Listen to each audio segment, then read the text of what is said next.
Okay, just quickly checking the audio, and we'll be starting this live stream shortly. Right, how are we sounding? Bear with me. Okay, just quickly checking the audio.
Okay, right. Timer is about to run down. Now, I've put in the live chat, as you should be able to see on your screen. I'm only going to be going for about 30 minutes now.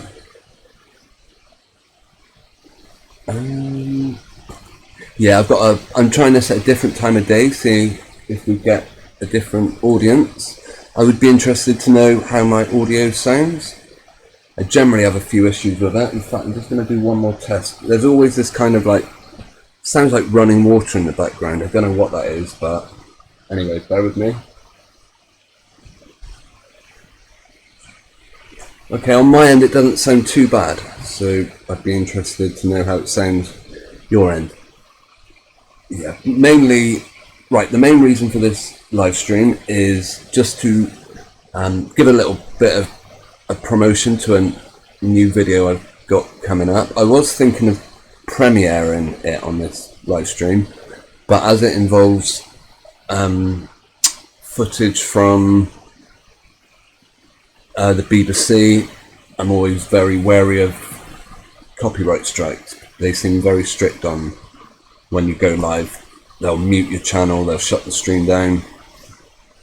So yeah, the first thing I want to look at is anyone who's followed my channel for a while will be aware that I've covered fake racism in football before,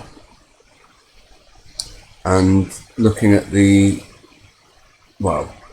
coming across some news stories this morning.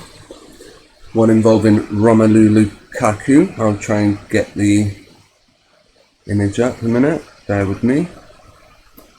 Where are we?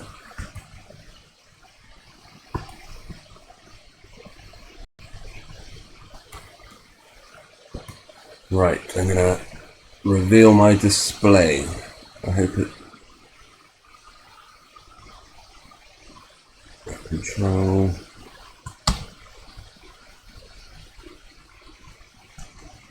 Okay, how does that look? Yeah, this is a weird story. From the Daily Mail, obviously. The scourge of Serie A, Romelu Lukaku subjected to racist abuse as Cagliari fans aim monkey noises at striker for his winning penalty.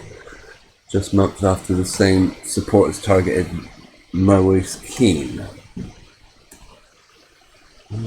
Right.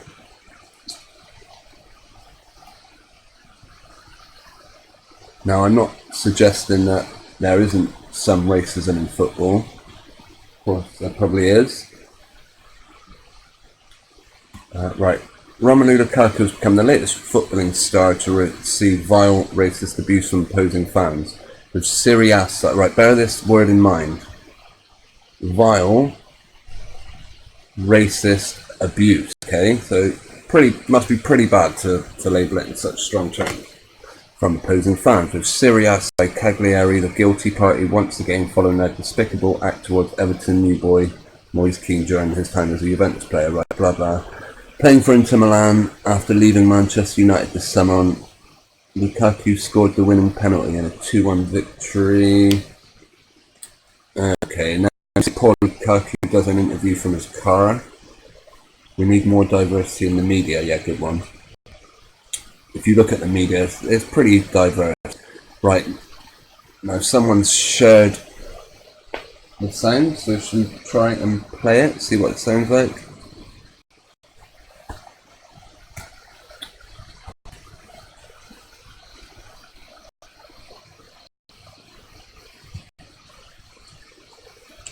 They blow out the keeper's face.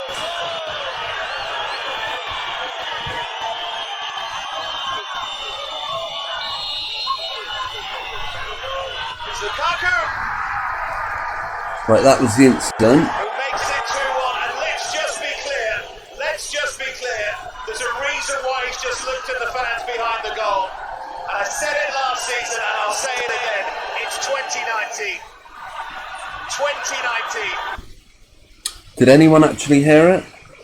The interesting thing is that among all the noise in a football ground and all that's going on, Romelu is able to make out the noises, where I can barely hear them at all, but whatever. Let me give you a history of all the racism. Now, they've managed to capture Romelu actually looking at the audience, no doubt picking out the person who is guilty of racially abusing him. After converting the penalty, Lukaku simply stared at those who had been making the noises as his teammates rushed to congratulate him.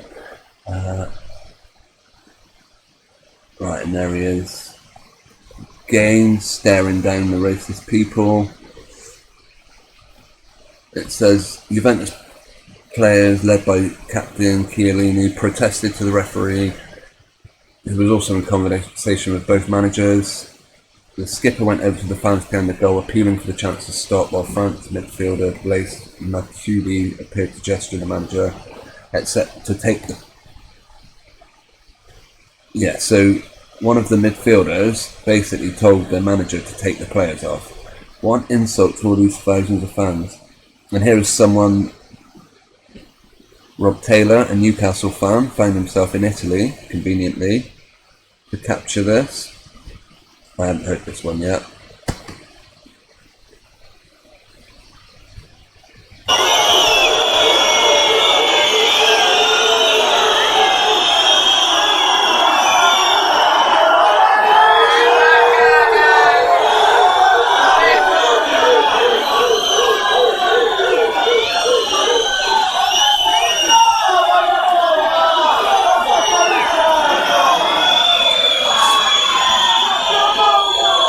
Right, I'm going to suggest this guy here, well, I don't know whether what he's saying or what he's doing, but I think he could be a plant. What was the term I heard used once? An agent provocateur, where they're basically put into audiences, they're put into social situations in order to stir up unrest, and then publications like the Daily Mail can make up stories claiming that vile, what's the words they use? Vile racist abuse.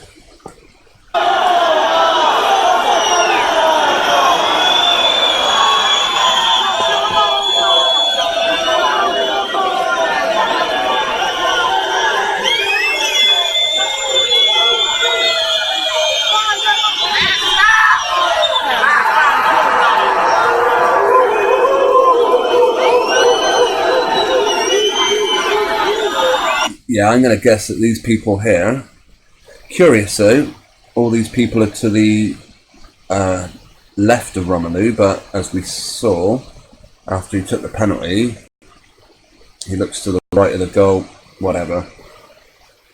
Now remember, it was vile racist abuse, but what happened in the previous instance they talk about, Cagliari did not receive any punishment from Serie A, which suggested the chants had an objectively limited relevance.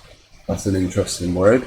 Means that it's objective whether or not it's even racist abuse. Now they're trying to suggest that Serie A were very lenient and not taking the problem serious. But let's say that was legitimate fans making those chanting noises. Is that even racism? I don't know. I mean, like they said, it's objective. Whether you choose to say, is that a monkey noise, or are they just trying to put the player off by making silly noises? It's crazy. It's like me walking down the street, seeing somebody drinking a glass of milk, for example. As I am of Caucasian descent, do I say, "Oh, that's racist abuse, mate. You're racially abusing me because you're drinking milk, which is white." You know what I'm saying? It's a bit wacky. After Sunday's incident involving Lukaku, Inter boss Antonio Conte addressed the issue from a press conference. I really didn't hear anything from the bench. However, it is true that in general, in Italy, more education is needed. Now, why do you think they aren't going crazy with this racism? If you're not familiar, well, basically, players do very well off of it. If we look at Raheem Sterling,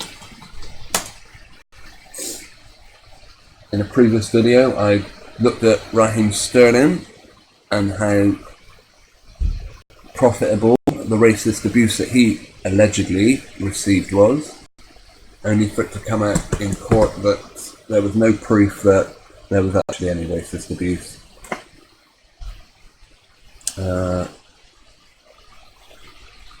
Yeah, I've covered this before, but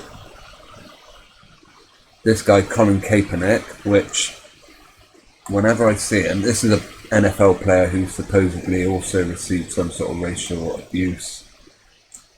I always think he looks like a guy in makeup. It's a bit strange, but anyway, yes, Raheem was rewarded with a massive, big Nike sponsorship after supposedly receiving racial abuse.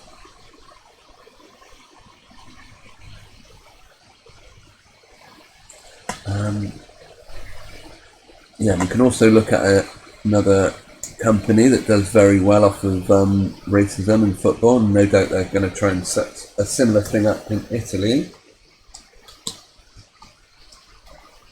Kickitout.org. Now, anytime in this country, the UK, anytime a player is racially abused, you can guarantee these people get their name behind it. Yeah, this is a registered charity. Everything you need to know about Kick It Out's campaign, well, the one main thing you might want to know about Kick It Out is somewhere down here. It tells you how they're funded. They got some interesting numbers on the last season discrimination reporting statistics, but as Syria themselves said, it's very subjective. Right, where was that? Somewhere down here. Kick It Out is funded by the Premier League, the FA, EFA, and the Professional Footballers Association, meaning it is a cover almost for these guys to put all their money into a charity and then they avoid paying tax. I believe there's some rule in this country that for every £1 you donate to charity, you then get, I'm not sure completely, but I think it's somewhere along the lines of every £1 a company donates to charity, they then get £10 tax-free earnings or something like that. It's crazy, but all is not what it seems. Right, another story that came up over the weekend. Oops. Right, and more after. Oh, what's the guy's name? This is it. Sadio Mane instance played down by manager Jurgen Klopp.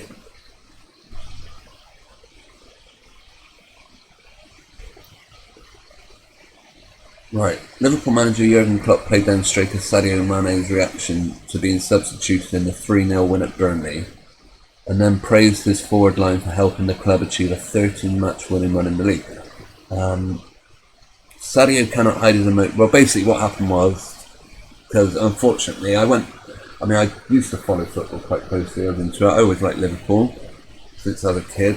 1986 FA Cup final I watched, and it had an emotional attachment to me, but I've since realised, especially watching last season, the whole thing's fixed. Now, I think why Sadio Mane got so angry, and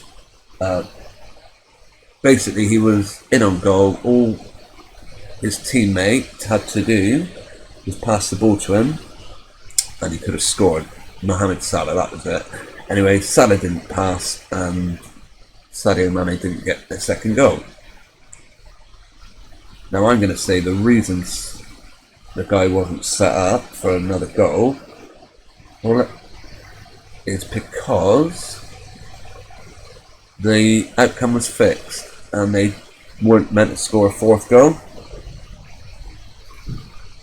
But in order to hide that, they because there was a couple of, I watched the highlights for the first time. I avoided Match of the Day all season. Well, I was only 4 weeks in. But I've avoided it,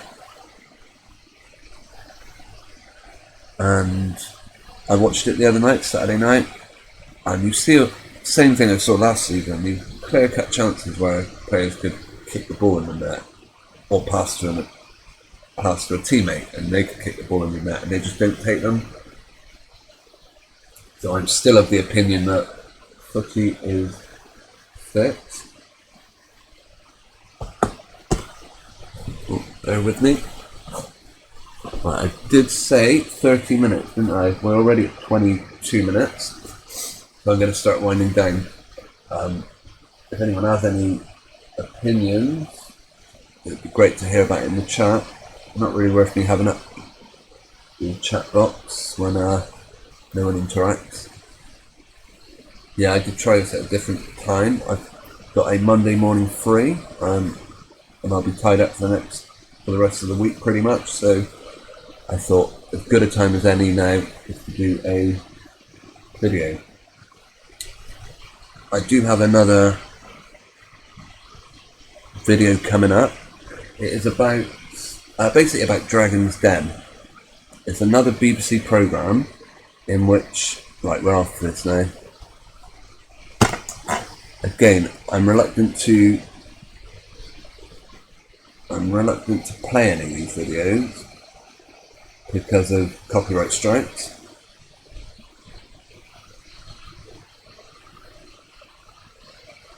But yeah, a previous video I did was about how the BBC, which is not allowed to advertise in the UK, they're not allowed to do product placement deals, and they did a huge one for the Spice Girls. And I reckon Dragon's Den is just another way where the BBC, whether they're getting payment or not, I don't know, they're probably certainly helping out their mates by giving certain products and services a lot of exposure on the programme Dragon's Den. This is one video. Hang on, we had a photo somewhere. Yeah.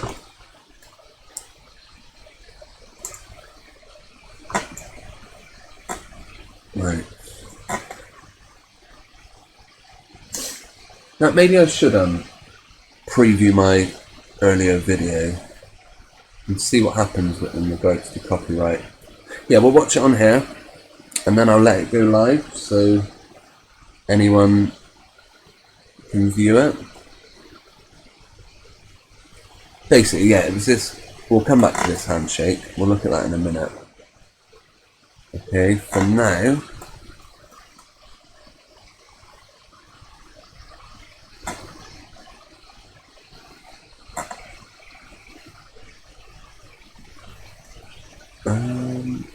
Right, I'm going to mute my microphone and then play my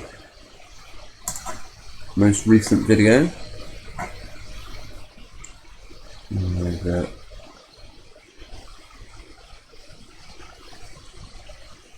Okay, I've got it ready to go. I'm going to shut... Yeah, basically, I'm going to alter the screen. Bear with me.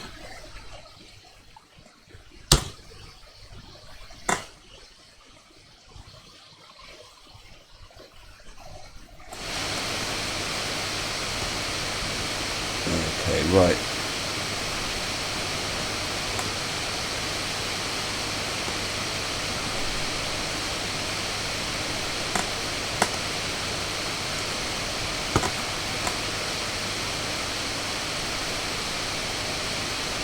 Right, I'm going to mute the microphone in a minute. Just check. Yeah, I've actually also come up with a new intro on my... I've always done a fair usage warning at the beginning of all my videos to avoid any possible copyright claims. So it is all done for the purposes of review and education. All my videos. But that won't stop people making copyright claims. But yeah, the video at the beginning, basically I've got a new fair usage warning. Let me know what you think. That wasn't it. Okay, we ready? Alright, I'm going to mute myself and I'll be back when this video is done. About 6 minutes, I think.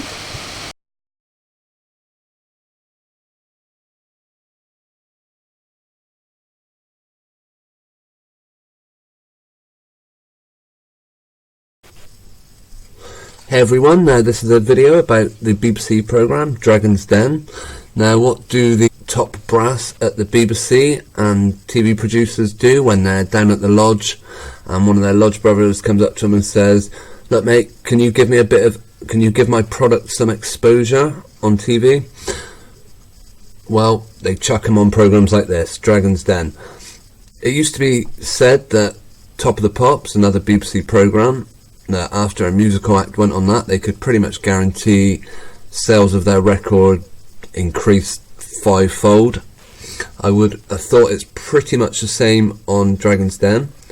Now this clip here is a good example of how it works. Interestingly enough, this guy is called John Ball, who's pitching for an investment.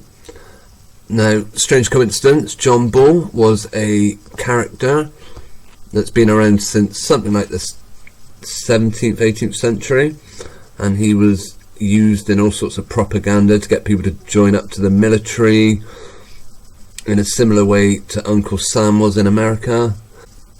And this guy just happens to be a former member of the Merchant Navy called John Ball.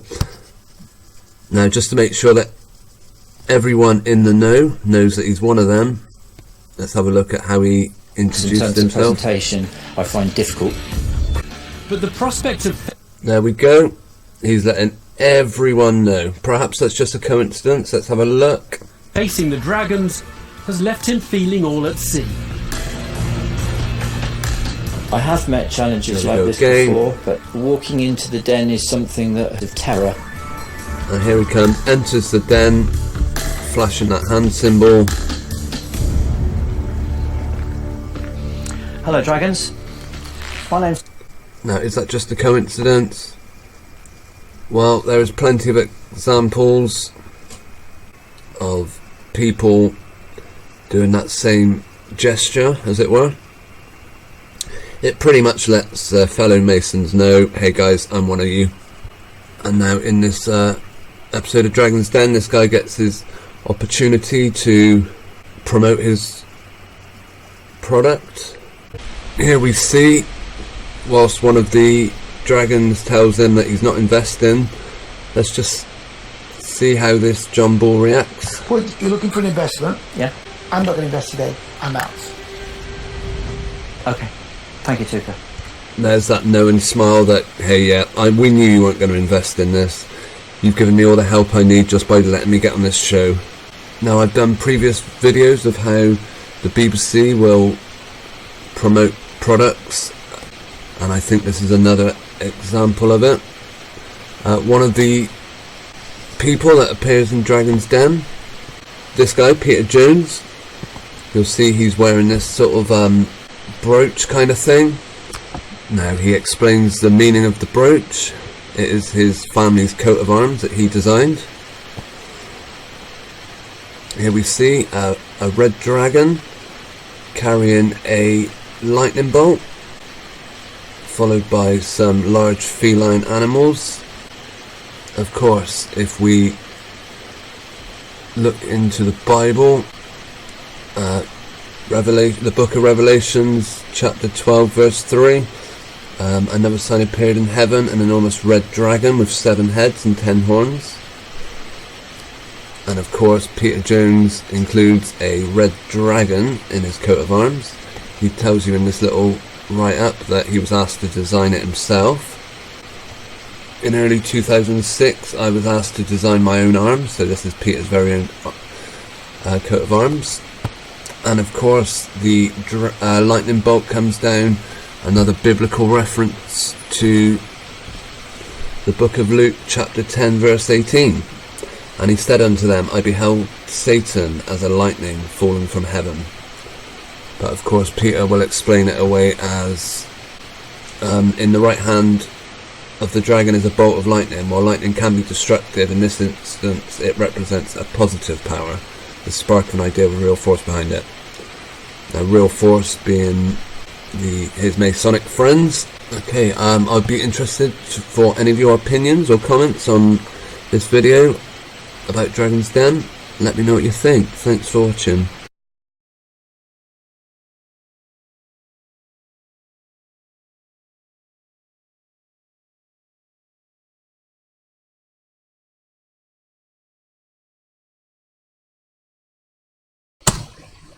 Okay, that was the video, and now back to what we were talking about. Going back to Peter Jones. Yeah, I always seem to get loads of Dragon Den videos appearing on my, recommended list on YouTube. And I used to watch it, I did used to find it interesting, but now I see it exactly for what it is. It is, basically a way just to publicise, each other's products. And as we see in this video, epic bidding war breaks out in the den. Very strange. In the past, whenever they would make offers, they were always quite. They would never try and undercut each other. They'd go in, but this video completely different. Almost like it was deliberately played out. I wonder if the whole thing, of course, could be scripted. I think most things on TV, very little. They don't bring a camera in. They don't pay for cameramen, soundmen, studio time without knowing exactly what they're going to be capturing. And I think that's the case here. I think it was already pre-planned that who they're going to make deals with, whether they're going to or not. And this little bit here, Peter Jones shakes hands with this budding entrepreneur, and look at the handshake they use. Yeah, I'm not even going to say well done. I thought you were brilliant, but obviously with that... Like I said, I don't want to get stung with copyright. Here we go. Right, this handshake. Let's see, what is it? It looks to me like this one here.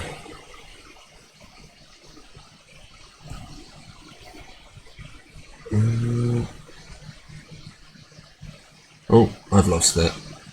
Oh, there's another one actually, but it's difficult to see. Yeah, look how, this is Theo. Look how he shakes hands with the guy at the end. Difficult to see because it's right at the bottom of the screen, but if the play bar gets out the way, you can see it. Oh, I'm very excited. Well done, yeah, well done. Yeah, well done. Well done. There we go, nice Masonic handshake. Thank you so much, Peter. Wanted you. I really got. Oh, I'm very excited. Well done, you. Well done, Abby. Yeah, well done, you. Well done. Yeah, well, that's it, right, guys. I did say I was going to go for half an hour. Thank you to the Huntsman144 for tuning in. If you don't mind me asking, what part of the world are you from? Are you a fellow Brit? Or are you further afield? Like I say, normally I do my videos later at night. I do remember I did one once on a Sunday early afternoon, late morning, early afternoon. People from Australia. Glasgow, nice part of the world. Are you a football fan out of interest? I know obviously you've got Celtic and Rangers up in Glasgow. Yeah, where was I? Yeah, when I did the Sunday morning one, I had people in Australia tuning in, and that was good. So obviously it's a better time for them. Huntsman, yeah, you think it's all rigged as well, Huntsman? I'm certainly. Well, I mean, I'm kind of the opinion now that any footballing or any sporting event you can bet on has probably got a pre-planned outcome, meaning that, yeah, they're not going to risk it. They're not going to risk taking money on an event which they may end up having to fork out tons of dosh for. Yeah, it sure is. Huntsman, I really appreciate you taking part, and thanks for anyone else who joined in. We've got a few people viewing according to my statistics. Yeah.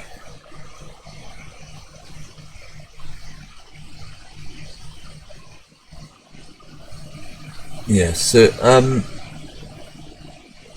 yeah, Brendan Rodgers, he was Celtic manager for a while, wasn't he? And then his former teammate, his former club mate, Steven Gerrard's at his rivals. Of course, like I said a bit earlier in the stream, I used to be a fan of Liverpool, not to the point where I'd go up and watch them.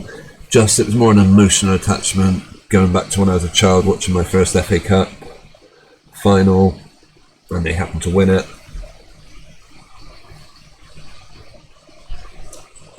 But yeah, I remember Steven Gerrard took part in an event where he was, well, whether it was an event or not, it was perfectly caught on camera.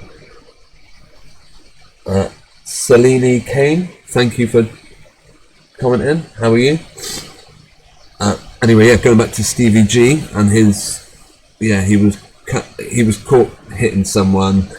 It supposedly went to court. I kind of think it's all just publicity for football now. If that news story was to happen these days.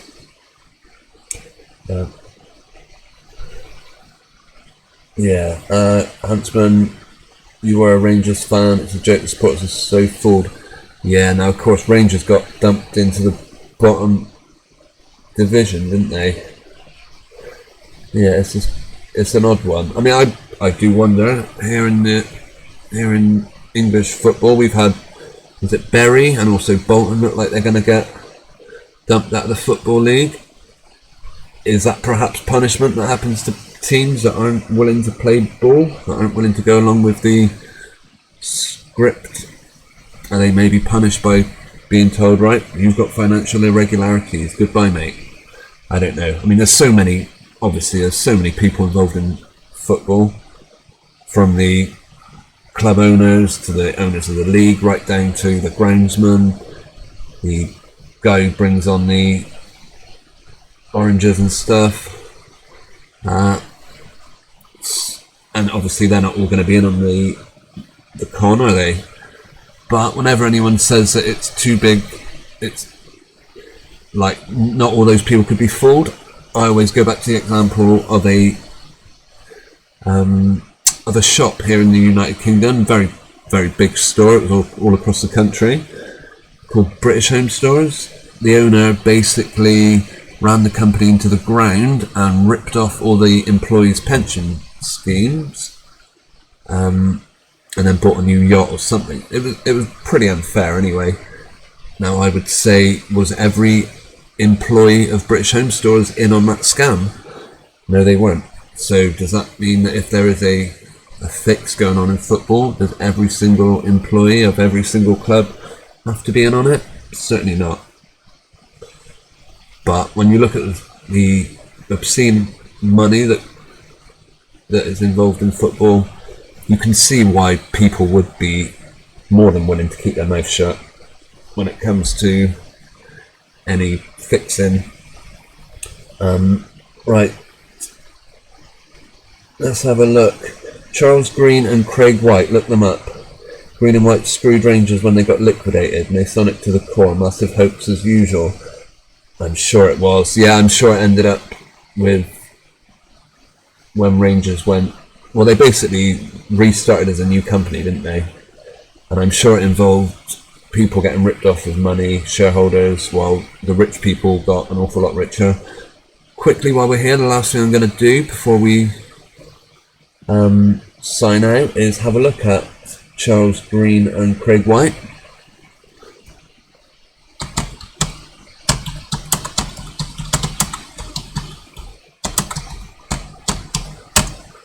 Because again, it isn't something I'm hugely familiar.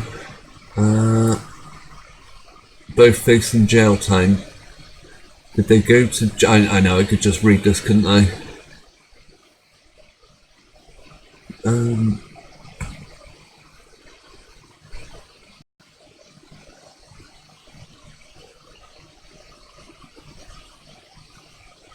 Well, that's another thing, actually, talking about people in football going to prison. Green and White for Celtic, you couldn't write it. Okay, I see where you're coming from. That is quite interesting, isn't that? Craig White and Charles Green appear in court with conspiring to commit major international fraud during takeovers of Scottish club Rangers. The former Rangers boss has been charged with... White and Green appeared at the High Court in Edinburgh. Any idea if they went down? Oh, there's a good number. White, 44. How old was Green? 33? I certainly will read this when I got more time. It is claimed they illegally got millions of pounds from ticketing firms to convince the sellers they should be allowed to buy Rangers for £1. That is the same situation as what happened with Bury. They were bought for £1, of course. Green's now 62. 2 6s, 66. That's a Masonic number. Now face allegations of conspiracy to buy the club out of administration cheap. Prosecutors allege that 5 men joined Gary Withy to embark on a course of criminal conduct during their time at Rangers. Yeah, I'm going to go back to, in a minute, a story of footballers going to prison. Right, it's claimed they illegally obtained 28.262094 from companies called Ticketus and Merchant in a season ticket deal, then used the money to persuade Rangers that they could afford to take the club over and clear debt. Prosecutors allege that they were then able to acquire 85.3% and issued the capital of the club for £1 by fraud, and did thus obtain a majority control of the stake. Okay. The second charge involves White and Withy, a company called Wave Tower Limited, and a debt the club owed to the Bank of Scotland. It often involves the Bank of Scotland, because I remember back in, I think, 2007 or 2009, whatever, when Liverpool were in financial trouble, they also owed a ton of money to the Royal Bank of Scotland. The third charge is... Yeah, I'm going to have to read this when I have got more time, but who was the guy? Dean Saunders, I think. Let's have a look what happened to Dean Saunders. A former Liverpool player, and I think he was a football manager. Right, there we go. Basically, Dean Saunders was caught drink driving. Right, former Liverpool striker Dean Saunders has been released from prison after serving just 1 day of his sentence. The 55-year-old, another nice dual number there, has been freed early from his 10-week sentence, which he was given for refusing to provide a breath test when police stopped him while driving. Police had stopped the father of 3 in the early hours of May the 10th in Bolton, Chester, after spotting his car veering across the road. The ex-Aston Villa and Derby County player, who was capped by Wales 75 times, refused again to provide a breath sample when taken to the police station, the court heard. Saunders looked devastated as he was jailed on Wednesday after admitting to failing to comply with a roadside breath test and failing to provide a breath specimen. While passing sentence, District Judge Nicholas Saunders had branded the former player arrogant and said that he had shown no remorse, thinking he was above the law. Now, above the law to the point that if he gets sentenced to 10 weeks in prison, he will only serve 1 day. How did he manage that? Let's have a look. But today his lawyers launched a bail application which was held in private without access to the press or public. Wonder what went on there. Judge Stephen Everett granted Saunders bail until his appeal against the sentence is heard on October the 4th, according to the court clerk. So he was jailed pending, basically he was found guilty. He appealed and was released on bail until his appeal. And also, what do we read here? No bail conditions were imposed. That's crazy, meaning he can leave the country, he can commit more crimes, and he won't be sent back to complete the rest of his 10-week sentence. Now, assuming this is a genuine story, and not just something to promote Audi or whatever else, then, or Candy on the front of Liverpool shirt, or Adidas. Providing it's a real story, it means that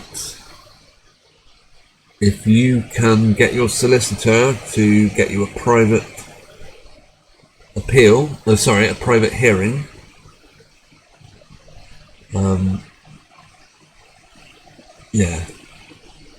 if you can launch a bail application and hold it in private without access to press or public, then, and you've got enough money, you can probably get out going to prison.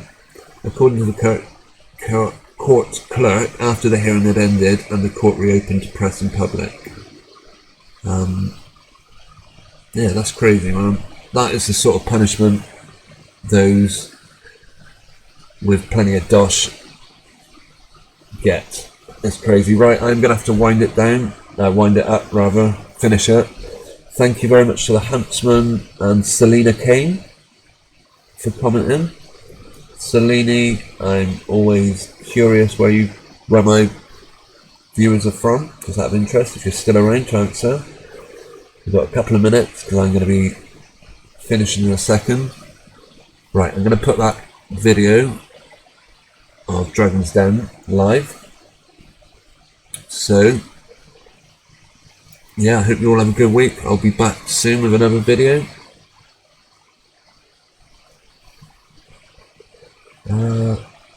Take care. Again, as always, thanks everyone for watching. And all those that turn up.